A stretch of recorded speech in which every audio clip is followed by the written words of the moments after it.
여의도맨션 구독자 여러분 안녕하십니까, 박정호입니다. 요즘 부동산 시장이 다시 뜨거워졌습니다. 저도 우리 여의도맨션에서 미중 간의 갈등 세계 걱정하다가 다시 부동산 좀 얘기를 좀 안 할 수 없는 수준까지 좀 뜨거워진 것 같은데요.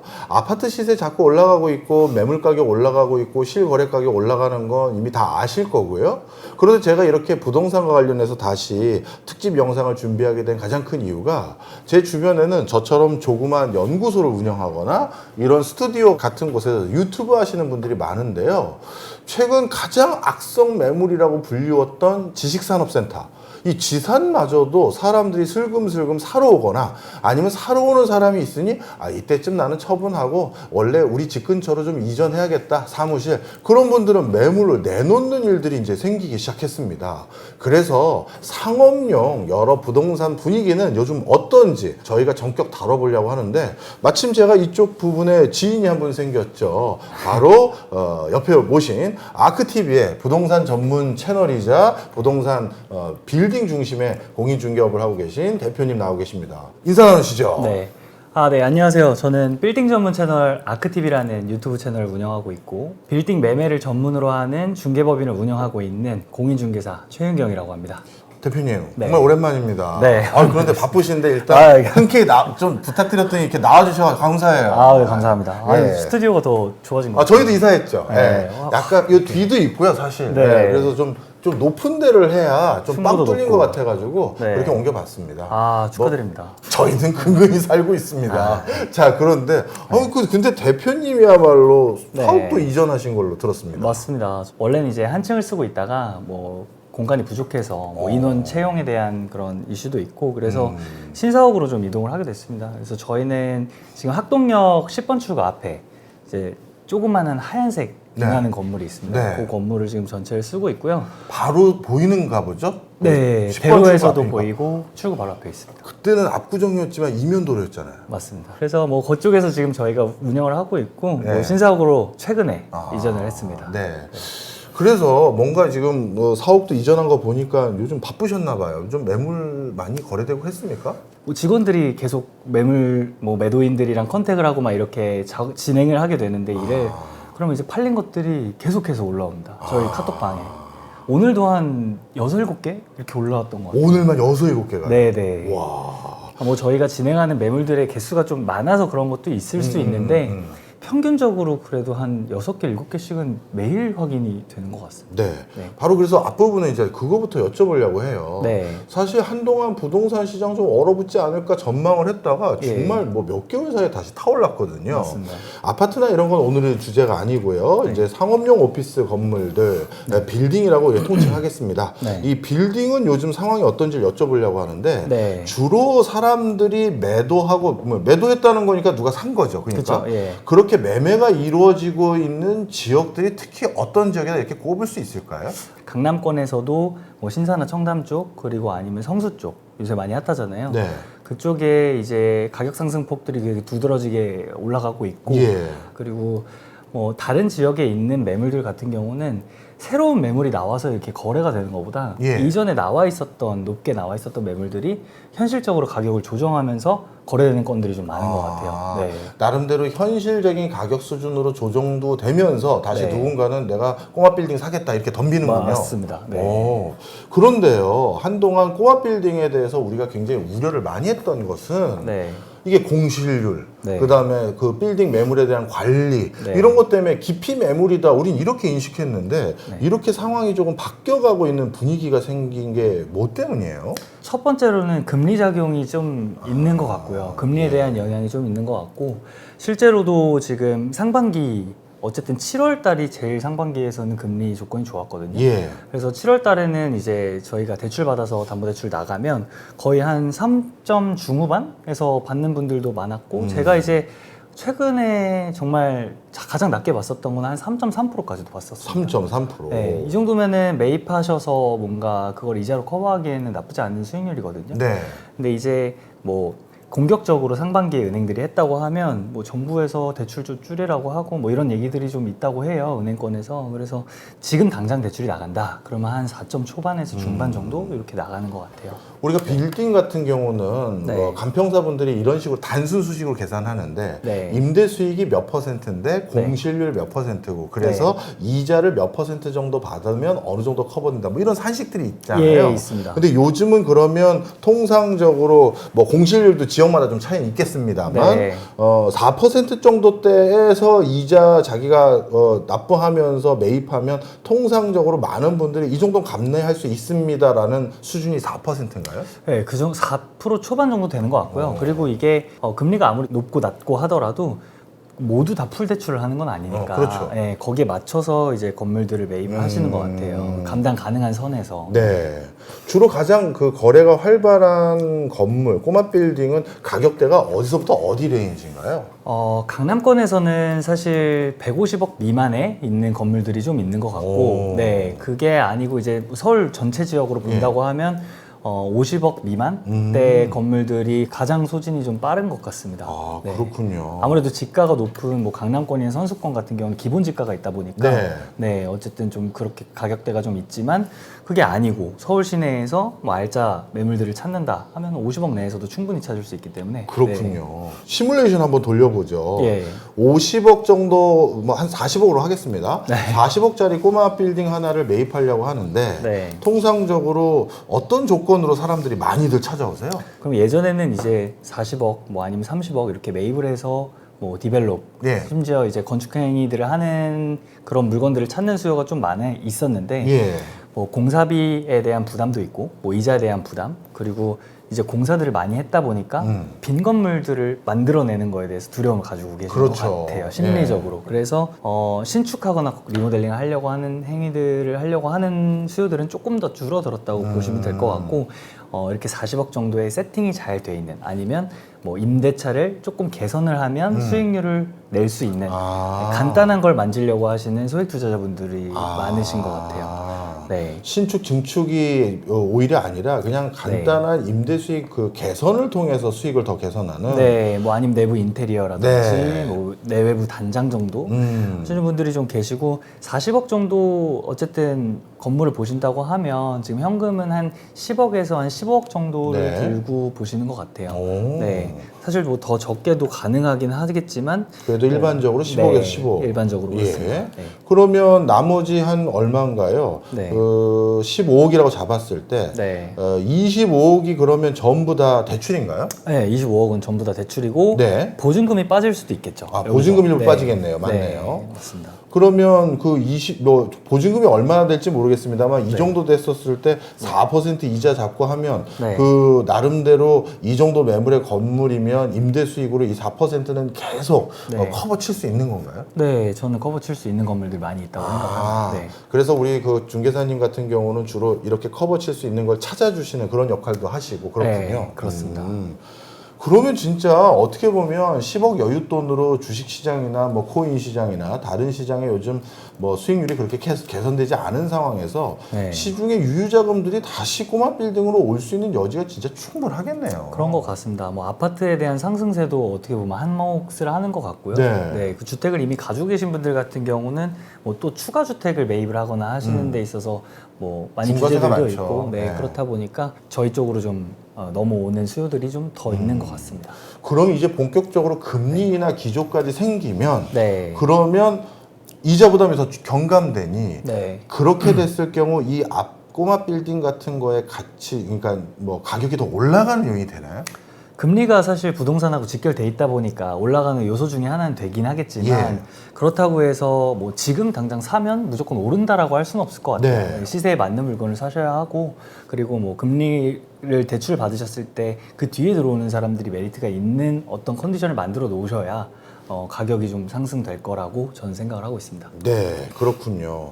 자, 그렇다면 지금 꼬마 빌딩의 분위기도 사실 다른 여타 부동산 시장과 마찬가지로 좀 들썩들썩한 것 같은데 네. 오늘 저희가 모셨던 이유는 이런 꼬마 빌딩의 분위기도 좀 보려고 했던 건데요. 예. 그것뿐만 아니라 이제 뒷부분에 자세히 말씀 나누겠습니다만 추가적으로 나도 한번 장만하고 싶다는 분들에게 네. 조금 저렴하게 내 돈 있는 사람 사실 많지 않잖아요. 네. 저렴하게 좀 장만할 수 있는 방법도 좀 알려달라는 말씀 드리려고 하고 네. 또 마지막으로 그래도 공실만 잔뜩 있는 꼬마 빌딩 하나 매입하면 이거 정말 인생에서 돌이킬 수 없는 또 좌충수가 되지 않습니까? 엄청 힘들죠. 그렇죠. 그러면 그런 매물 피하는 방법까지 같이 좀 여쭤보려고 합니다. 네. 자, 하나씩 그럼 해볼까요?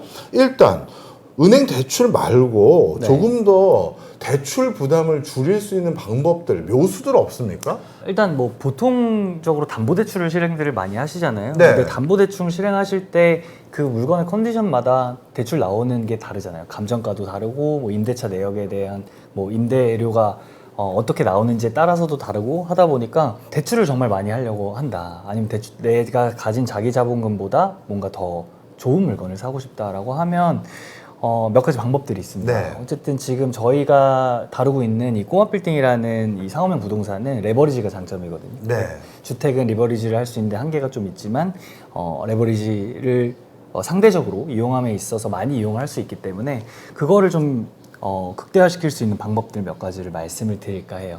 그래서 그런 게 첫 번째로는 이제 보유하신 주택을 가지고 그걸 이용한 레버리지입니다. 예를 들어서 뭐 건물을 매입을 하실 때 매입하는 것도 담보로 잡지만 내가 가지고 있는 주택을 공동담보로 같이 잡아서 그러면 어떻게 보면 둘 다 감정을 하겠죠. 그럼 감정가 자체가 올라가다 보니까 안전한 감정가를 가지고 있으면 대출 나가는 금액에 비해서 안전한 감정가를 가지고 있으면 금리 자체도 좀 낮게 작용을 할 수 있고 예. 그러다 보니까 대출도 조금 더 많이 할 수 있는 그런 방법들이 좀 있는 것 같고요. 단 이제 주택을 공동담보를 잡을 때는 자기가 실거주를 하거나 아니면 전세입자가 뭐 높은 비중으로 들어가 있으면 활용이 안 되는 경우들도 있기 때문에 예. 그런 부분들은 조금 주의하셔가지고 계획을 좀 세우시는 게 좋을 것 같습니다. 네. 주의한다라는 게 자기가 들어가서 살면 안 된다는 말씀이신가요? 아니요. 들어가서 사는 게 오히려 낫고요. 낫다는 네, 얘기군요. 그 집에 대출이 이미 많이 있거나 아니면 전세입자가 보증금을 많이 끼고 있거나 네. 하면은 대출이 뭐 공담으로 활용이 좀 어려운 경우들도 있다 보니까 그냥 내가 주택이 있으니까 무조건 나는 공담이 되겠지 이렇게 생각하시지 말고 네. 매입하시기 전에 꼭 은행하고 그런 부분들 오픈해서 검토를 받아보시고 나서 매입을 결정하시는 게 좋을 것 같아요. 아, 그렇군요. 네. 공동담보가 그냥 다 쉽게 똑같이 되는 게 아니었군요. 그쵸, 네. 네. 그 다음에 그럼 공동담보 되는지 안 되는지 확인하는 것도 중요한 변수 중에 하나인 것 같고, 네. 그 다음에 또 다른 방법들 뭐가 있을까요? 이거는 뭐 시청자분들이 좀 생소하실 수도 있는 주제이기도 한데 네. 부동산 담보 신탁을 이용을 하는 겁니다. 부동산 담보 신탁은 뭡니까? 네. 신탁이라고 하면 그 용어 때문에 조금 거부감이 있으신 분들도 좀 네. 많이 있더라고요. 그래서 뭐 이제 금융권에서 이제 신탁 등기를 하는 거예요. 네. 담보 신탁을 하는 거고 그러면 효과는 뭐가 있냐면 금리가 조금 더 낮아지고 대출금이 조금 더 나옵니다. 신탁을 한다는 게 일단 뭐죠? 명의를 다른 사람이 가지고 있는 거죠. 누구가 갖는 건가요? 위탁자와 은행인가요? 신탁자가 있는데 은행에서 다 끼고 있는 신탁사가 있습니다. 아, 신탁사의 명의로 건물을 돌리는 거군요. 네, 매입을 해서 소유권 이전을 저한테 가져온 다음에 예. 동시에 신탁사한테 넘어가는. 제가 샀으면 저는 위탁자가 되는 거고 신탁사는 수탁자가 되는 겁니다. 네. 그래서 뭐 그게 취득세가 발생하거나 그런 것들은 아니고요. 예. 은행에서 대출을 할 때 신탁 조건이 괜찮냐고 지점장님들이 제안을 해요. 예. 그랬을 때 그런 신탁계약서나 이런 것들 꼼꼼히 살펴보시고 신탁을 맡기게 되면 은행 쪽에서는 오히려 자금 회수가 조금 더 쉽기 때문에 이유는 그렇습니다. 그러니까 다른 사람 명의로 돼 있는 거잖아요. 위탁을 한 거잖아요. 아, 그러니까 은행 입장에서는 이런 거네요. 대표님보다 네. 신탁사가 더 믿음직한 사람인데 네. 결국 이 건물의 표면적인 그 소유주는 네. 어떻게든 신탁사니 네. 너는 내가 더 등치 큰 곳이니까 믿을 수 있어. 네. 오케이. 그럼 내가 좀 더 페이버를 줄게. 이거군요. 그렇다고 볼 수도 있고 네. 은행하고 같이 연계돼 있다 보니까 뭐 신한은행에서는 신탁사가 따로 있어서 네. 일단은 잡고 있는 거죠. 아, 네. 예. 네. 대출금을 나중에 회수하기 편리하기 때문에 리스크가 해지가 되고 그렇기 때문에 금융권에서는 그런 거에 대한 혜택을 줍니다. 신탁사가 따로 있는 경우도 있고 은행이 가지고 있는 신탁사도 있고. 대부분 은행들은 가지고 있어요. 은행이 가지고 있는 거군요. 네. 그러면 표면적으로는 신탁사 겁니다라는 게 네. 실질적으로 내가 건물주로서 권리를 행사하거나 네. 세입자의 관계를 다시 바꾸거나 뭐 예를 들어서 월세를 올린다든가 이런 데는 지장이 전혀 없어요. 전혀 관계 없습니다. 그래요? 네, 신탁의 종류가 여러 가지가 있는데 네. 제가 말씀드리는 이 부동산 담보 신탁이라는 거는 예. 권리 행사에는 전혀 문제가 없고요. 신탁 원부라는 걸 뗄 수 있어요. 예. 법원에 가면. 그러면 신탁 원부를 떼봤을 때 거기 소유주가 누구고 실소유주가 누구다라고 다 적혀져 있습니다. 명시가 되어 있습니다. 네. 그러면 그냥 아주 정말 단순히 계산하면 네. 신탁사로서 표면적으로 그 등기부등본만 그걸 바꿔주면 네. 내가 원래 세입자들한테 다음 해부터는 월세 좀 올려야 됩니다. 아니면 이건 내가 못 고쳐드려요. 이런 것까지 내가 다 고쳐줘야 돼. 뭐 이런 거 얘기하고 하는 건 하등 문제 없고 네, 그건 건물주가 해야 될 거고. 해야 될 네, 거고 네, 네. 그리고 그냥 어떻게 보면 이 건물 살 때 대출 이자가 좀 낮아지는 프리미엄만 있고 네. 설마 아무 단점이 없어요? 있습니다. 그러니까 뭐 건축행위를 하거나 이럴 아, 때 신탁행, 예. 뭐 건물을 부시거나 할 때 그렇죠. 신탁사의 동의를 받아야 되고, 왜냐면 신탁사가 보유하고 있는 그렇긴 일단은 하죠. 표면적으로 재산이기 때문에 그런 것들은 있고, 음. 그리고 뭔가 이제 차주한테 문제가 생겼을 때 네. 뭐 다른 방법으로 좀 끌 수 있겠지만 신탁이 돼 있으면 뭐 여지가 없겠죠. 그런 건 그렇겠네요. 네, 그건 네. 진짜 FM대로 하겠네요. 네, 네, 맞습니다. 그러면 나중에 만약에 제가 신탁 계약을 종료하고 싶어요? 네. 그럼 아무 때나 그 계약 기간 끝나면 하도 되는 거예요? 네, 가능합니다. 중간에 만약에 마음이 바뀌었어요. 네. 그러면 뭐 위약금 같은 걸 내야 될까요? 계약 조항에 따라서 좀 다르긴 하는데 위약에 대한 어떤 페널티는 있습니다. 네. 있겠죠. 네. 자, 그러면 이 부동산 뭐였죠? 정확히 이름이 부동산 담보신탁. 담보신탁, 예. 이 담보신탁을 잘 활용하면 대출이자가 물론 이것도 사람마다 다르고 물건마다 다르겠습니다만 네, 얼마나 경감받은 사례 보셨어요? 신탁을 했을 때랑 안 했을 때랑 한 0.34% 정도 차이 나는 것 같아요. 0.33은 크네. 네, 0.3% 정도. 네. 이게 뭐 한두 푼도 아니고. 맞습니다. 그래요. 네. 야, 이거는 그러면 네. 어느 시점에 이거를 문의해야 되나요? 계약하고 나서 바로 담보대출을 알아보실 때 같이 그 조건들을 비딩을 하시면 됩니다. 은행하고. 네. 뭐 신탁을 먼저 제안하시는 경우도 있고, 네. 아니면 저희가 신탁하면 얼마나 더 낮아져요? 이렇게 물어볼 수는 있겠죠. 네. 그렇군요. 오늘 진짜 새로운 거 하나 알았네요. 자, 그러면 대표님 덕분에 한 0.3% 낮췄는데요. 네. 또 좀 더 낮출 방법. 또 좀 더 먼저 보세요. 네. 뭐 어쨌든 대출에 대해서 낮아져야 되는 거니까. 그렇죠. 레버리지를 얘기를 하니까 대출이면 은행을 또 컨택을 해야 되잖아요. 그렇죠. 저희가. 근데 이게 시즌별로 좀 유리한 은행들이 있어요. 네. 올해 상반기 같은 경우는 하나은행이 굉장히 공격적으로 했었고, 그건 왜 그럴까요?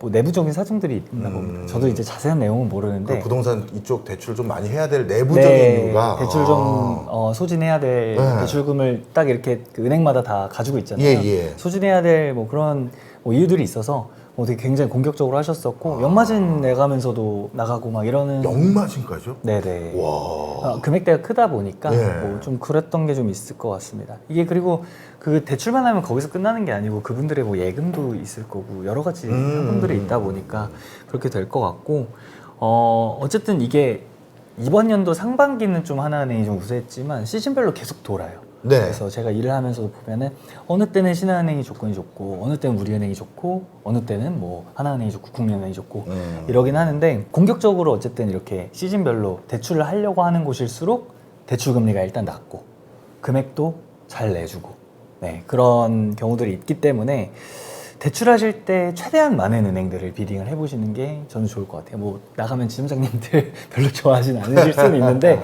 어쨌든 뭐 한두 푼 대출을 하는 게 아니다 보니까 네. 의리로 막 이렇게 갈 수는 없잖아요. 네. 그래서 최대한 많이 이제 컨택을 해서 나한테 맞는 조건들이 또 있어요. 뭐 부동산 임대업을 좀 우대하는 데들이 있을 거고, 아니면 뭐 제조업을 우대하는 곳이 있을 거고, 아니면 다른 뭐 서비스업을 우대하는 곳이 있을 거고, 그렇기 때문에 그런 은행들을 좀 찾아보시는 게 일단 제일 기본적인 것 같아요. 그 다음에 뭐 신탁을 뭐 넘어가거나 할 수 있는 것 같고, 네. 그리고 대출 실행은 될 수 있으면 뭐 이제 1분기 실적이 끝나는 한 7월, 뭐 아니면은 뭐 실적이 시작이 되는 1월, 2월 이때 잔금을 잡아놓으면 좀 대출이 용이하긴 합니다. 아, 그래요? 1월, 2월하고 7월이 용이에요? 네네, 맞습니다. 그래? 이게 대출이라는 거 그냥 크레딧 가지고 결정되는 거 아닙니까? 아닙니다. 이게 만약에 12월, 네. 뭐 11월 말 이렇게 되면은 은행금들은 대출금 다 소진을 했어요. 예. 이미. 예. 그렇기 때문에 대출이 필요한 거는 은행이 아니고 네, 이제 대출을 실행하려고 하는 은행의 의지는 더 낮겠죠. 예. 그럼 더 높게 부를 거고 네, 그렇게 하다 보니까 뭐 보수적으로 할 거고 그러다 보니까 이제 뭐 5월도 괜찮습니다. 근데 네. 이제 그냥 베스트라고 생각을 하면 저는 1월, 그렇다. 2월, 7월. 네. 자, 그러면 이것도 한번 비교를 해볼게요. 네. 만약에 은행 내부적인 입장으로 공격적인 대출을 해야 될 시점으로 바뀌었던 어느 그 시기에 그 은행을 찾아갔는데 네. 공교롭게 또 운 좋게 1월에 내가 갔어요. 네. 그러면 그렇지 않은 사례와 금리 차이가 조금 난다면 얼마까지 날 수 있어요?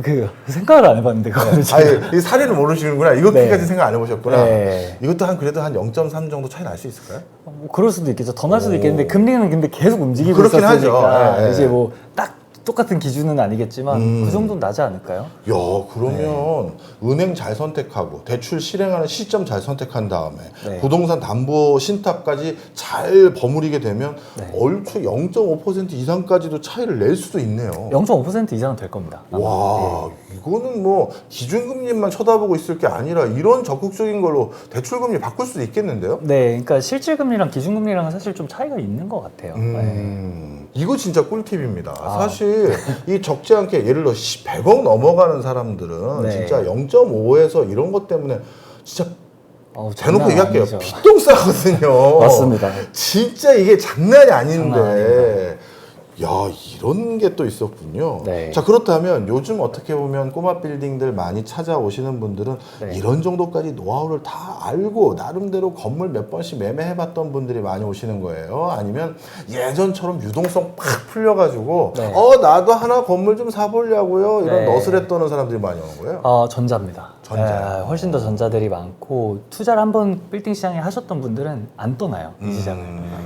되팔면 불안해하세요. 오히려? 예, 올라가고 있는 게 보이고 지금 같을 때는 차익을 보고 매도하신 고객님들도 차익 봤다 하고 이렇게 넉놓고 있는 게 아니고 다시? 물건 엄청 보세요. 아. 예. 엄청 열심히 보시고 보내드리면 다 임장 가시고 아. 네, 그렇게 하신 분들이 대부분입니다. 오히려. 네. 자, 그렇다면 조금 더 우리 여의도 맨션 네. 청취하시고 시청하시는 분들은 네. 저 같은 서민들이 많습니다. 네. 아. 아니 저 아이고, 더 그렇죠. 우리 워낙 위를 보면 정신 없는 맞습니다. 거니까요. 네. 자, 그러면 대표님 이렇게 하시죠. 네. 저도 이 여의도 맨션 이제 월세 내기 싫습니다. 한번 저도 이제 스튜디오를 한번 만들어 보려고 하는데요. 네. 이렇게 이제 0.5% 이상 대출이자도 깎을 수 있는 방법도 오늘 알았고, 네. 제 은행 다닌 친구들도 많아서 야, 네. 너희 지금 대출 상황 어때? 물어볼 수도 있거든요. 네. 자, 그다음에 이제 신탁도 알았고, 네. 그럼 제가 이제 구매를 한다고 하고 제가 후보지로 한번 볼게요. 네. 저도 강남 가면 좋겠지만 강남은 워낙 비싸니까 네.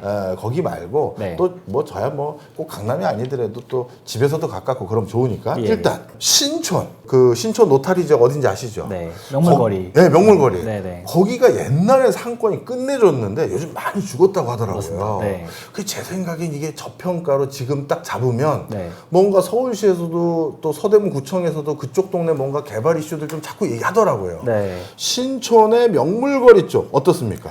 잘 짚으신 것 같아요. 그래요? 네, 최근에 거래되는 경우들이 있는데, 근데 되게 고수익인 건물들만 거래가 좀 많이 되는 것 같아요. 그냥 4% 이상 되고, 오. 어쨌든 그러니까 그냥 기본 수익률이 4% 이상 나오고, 네. 그리고 좀 작은 건물이더라도 되게 요지. 그러니까 요지. 최근에 거래됐던 건데, 그 건물 같은 경우는 그 신촌 현대백화점 바로 맞은편에 있는 작은 건물이었거든요. 예. 그런 것들은 또 이제 저렴하게 거래가 되는 거죠. 상대적으로. 예. 그런 입지면 사실 메이저 입지잖아요. 그렇죠. 신청역에서. 근데 다른 대역, 뭐 홍대나 그런데 메이저 입지에 가면 그 가격에 살 수가 없는데, 네, 그쪽은 지금 매매가 가능한 것 같습니다. 네. 신촌 명물거리 나쁜 투자 아닐 거다. 명물거리도 그렇고 신청역 주변, 현대백화점 주변, 현대백화점 네, 주변도. 네, 잘 잡아야 됩니다. 네. 물론 그렇죠. 꼬마 빌딩은 그래서 임장도 중요하고 네. 좋은 뭐랄까요 선관도 필요하고 그러잖아요. 네, 한 가지 그다음에, 기피할 거만 예. 신촌에서 말씀드리면 이쪽 그 선호도가 좀 떨어지는 모텔촌들이나 모칠돈이 어디 있는지. 모텔촌이 여기 이대 쪽 가는 길에 있는 거. 예. 예. 그쪽이나 아니면은 신촌역에서 너무 많이 떨어진 곳은 명물거리에서 너무 많이 떨어진 가지쳐서 나온 데들은 좀 조심하셔야 됩니다. 연대 쪽이나 세브란스 쪽은 안 되나요? 오히려 떨어지나 보죠? 네, 오히려 그쪽은 수요가 좀 더. 덜한 것 낮군요. 같아요. 네. 대학생들이 예전처럼 대학가에서 막 안 노는 놀죠. 걸 맞아요. 하지는 않는 것 안 같아요. 놀아요. 네. 맞아요. 네. 자, 그리고 또 신촌은 또 1학년들은 다 송도에 가 있잖아요. 아, 맞네요. 연대. 네. 네. 그래가지고 요즘 상권이 확 죽었어요. 그래서 네. 그것 때문에 학교에 항의도 많이 오고 한다고 합니다. 아. 자, 그 다음에 예. 이쪽 동네에서 핫한 네. 연남동. 네. 연남동 어때요? 연남동 투자 잘 하셔야 될 것 같아요. 거기는 예. 잘못 밥을 보면 지뢰예요. 지뢰예요. 네네. 오. 그러니까 뭐 되게 상권이 지금 좋아 보이고 뭔가 골목까지 다 뻗어나간 것 같은데 네. 그런 골목에 지금 거의 평당 1억 원 웃돌거든요. 평당 1억이 넘어요? 예, 되게 차도 못 들어가는. 예, 알죠. 예. 근데 그런 데들 뭔가 이제 상권 보고 딱 들어갔다가는 되게 후회할 수 있다. 네, 큰일 납니다. 네. 큰일 난 이유는 뭐예요? 상권이 무너지면 할 수 있는 게 할 수가 없어요. 없구나. 네. 근데 차도 다른 못 데는 되는데 뭐 뭐. 이제 차가 가깝고 연남동 쪽에서도 뭐 그런 도로가 이용이 가능하고 하면 상권이 무너지더라도 뭐 오피스는 채울 게 많이 있잖아요. 네. 개발해서 뭐 주택으로 쓰든. 근데 이제 안쪽에 그런 것들은 좀 네, 있죠. 네. 그러니까 꼬마 빌딩 살 때 무조건 대로변에 있어야 되는군요. 아 그렇다기보단 네. 도로를 끼고 있어야죠. 도로를 정상적인 도로를 네네네. 차 정도 잠깐 될 수 있는 정도 수준? 네. 알겠습니다. 이게 그러니까 장사를 하시는 분이라면 잘 모르겠어요. 예. 근데 그런 게 아니라고 하면 네. 저는 일반적인 도로, 도로는 끼고 있어야 된다라고 생각합니다. 예. 네. 자, 세 군데만 더 여쭤봐도 되죠? 예. 상암동. 아 상암동. 상암동은 어디를 말씀드리는 거냐면요. 네. MBC 그다음에 YTN 쪽에서 저쪽 그 홍대 쪽으로 가다 보면 그 먹자골목 많이 있는 데 있어요. 네네네네네. 거기에 보면 또 이런 상업용 건물들 예, 있거든요. 많죠. 네. 괜찮아요. 바글바글하던데. 엄청 많습니다. 네. 6시에 딱 6시, 6시 반 정도 되면 그냥 꽉 차서 꽉 차요. 네, 확 차더라고요. 아마 새벽 3, 4시까지 손님들 바글바글한 제가 상권은 상암동 거기 먹자골목까지 본 적이 없어요. 아 맞습니다. 상권 되게 좋고요. 네. 근데 거기는 이제 상권이라고 하는 게 네. 뭔가 이제 유행을 따라서 어떻게 보면은 연남동이나 성수처럼 어떤 트렌드로 핫해진 지역이 아니고 예. 그런 큰 방송국들이나 큰 관련된 방송국에 재반되어 있는 같이 일을 하는 뭐 관계사들이 거기 있고 상주 인원이 많기 때문에 그렇게 해서 고정적으로 사람이 많을 수밖에 없는 지역이거든요. 네. 뭐 아까 신촌도 말씀하셨듯이 대학생들이 받쳐주고 있지만 지금 대학생들이 그렇지 않는 트렌드이기 때문에 네. 뭐 근데 그래서 어쨌든 따라서 얘기를 하면 상암동 같은 경우는 굉장히 고정적으로 강력한 상권이라고 볼 수 있을 것 같아요. 그래서 그런데 매입하시는 것도 저는 추천입니다. 그리고 저희가 상암동 쪽에 매수를 도와드려서 뭐 지금 리모델링하고 임대 맞추고 있는 것도 있는데 임대 수익 문의도 굉장히 많이 오고 네 결과가 좀 좋더라고요. 네. 임대 수익은 꽤 좋을 것 같은데 네. 이게 시세 차익도 나중에 생길까요? 왜냐하면 여기는 네. 확장성 약해 보이더라고요. 차익은 좀 덜 하겠죠. 다른 지역들보다는. 왜냐하면 그 안에서 소비되는 것들의 대부분일 테니까. 그래서 저는 상암동에서 가실 때 좀 네. 넓은 도로에 있는 작은 건물들 하셔도 괜찮으니까 좀 도로 넓은 데 가시면 도로 넓은데. 네, 좋을 것 같습니다. 알겠습니다. 네. 자, 그럼 좀 욕심 내볼게요. 아, 네. 성수는 이제 강남만큼 올랐나요? 성수 어떻습니까? 일부 강남 지역을 뛰어넘을 만큼 올랐고 예. 지금 성수에 그런데 대한 아직도 성수동 지나가다 보면 옛날 그 수자 아직 가게들도 있고 무슨 네. 철근 파는 그런 것도 남아 있더라고요. 네. 아직 그러면 상승 여력 있는 매물도 있는 거 아니에요? 그런 데들이 이미 그 가격을 부르고 있습니다. 네. 성수에 바보는 없어요, 이제. 네. 가보는 없구나. 네. 그러면 성수에서 그 전통시장 쪽에 있는 이상한 데 있는데 아직 개발 이슈 안 됐던 자양동. 자양동. 그쪽은 어때요? 제가 뭐 말씀드리기 좀 조심스럽긴 한데 거기가 이제 아파트 재개발 구역이기 네. 때문에 그 재개발로 묶인 데는 어차피 매입해봤자 수용이 됩니다. 근데 그 건너편 같은 경우는 뭐 젠틀몬스터도 지금 거기에 네. 뭐 사업 II 컨바인드라고 모기업이 사업을 짓고 있고 그 라인 따라서도 개발을 지금 쭉 하고 있는 걸로 알고 있어요. 그래서 잡을 수만 있으면 좋은데 거기도 이미 지가가 좀 많이 반영이 돼 많이 있다. 올라있구나. 네, 예. 그렇게 될것 같아요. 자, 이쪽 너무 이제 그 어떻게 보면 서울의 서쪽을 중심으로 여쭤봤는데 예. 저쪽 동쪽으로 좀 가보도록 하겠습니다. 네. 위례 신도시 쪽에서 제일 가까운 아니면 송파도 보면 네. 우리가 아는 잠실 쪽에 그 송파 제일 번화한데 네. 그리고 위례 쪽에 가까운 송파는 좀 괜찮고 네. 그 가운데 빌라촌들 많은 송파 어딘지 아시죠? 네네네. 그런 데도 사람들 많이 살던데 네. 그쪽의 꼬마 빌딩은 별론가요? 송파가 왜 그런지 모르겠는데 저도 거래량이 좀 많이 줄었더라고요. 많이 줄기도 했었고 이제 찾으시는 지역들이 좀 한정적이에요. 그러니까 예를 들어서 말씀하셨던 뭐 잠실세넥, 목자골목이라든지 아니면 뭐 위례 쪽에 붙어 있는 방위역 부근이라든지 아니면 뭐 속리단길. 요새는 좀 둔촌주공 이슈가 좀 있다 보니까 예. 그 주변에 찾는 둔촌주공. 이슈도 조금 있는 것 같아요. 예. 네. 자, 마지막입니다. 네. 삼각지 뒤, 삼각지 뒤. 아 좋죠. 거기는 너무 뭐 말할 거 없습니다. 신용산. 그리고 신용산. 네. 예. 네네네. 그 뒤가 완전 바뀌었더만요. 아 완전 바뀌었죠. 예. 네. 대로변에서도 개발 행위들이 계속 지금 이루어질 만한 것들이 좀 있고 네. 네, 아주 여기도 많이 올랐겠죠. 많이 올랐습니다. 네. 네. 아, 참 이게 뭐 남들이 꼬마 빌딩은 절대 안 된다고 해서 네. 뭐 돈도 없었지만 네. 기피했는데 네. 이게 또 그렇게 또 바뀌네요. 아, 되게 빨라요. 고객님들. 진짜 빠르네요. 지금은 더 그런 것 같아요. 그러니까 네. 정보가 너무 많이 공개가 돼 있다 보니까 음. 다 어디가 핫한지하고 어디가 좋은지 아시기 때문에 음. 매도인들도 이미 내 거 많이 올랐으니까 네. 싸게 내놓지 않는다든지 뭐 이런 게 좀 있는 것 같습니다. 네.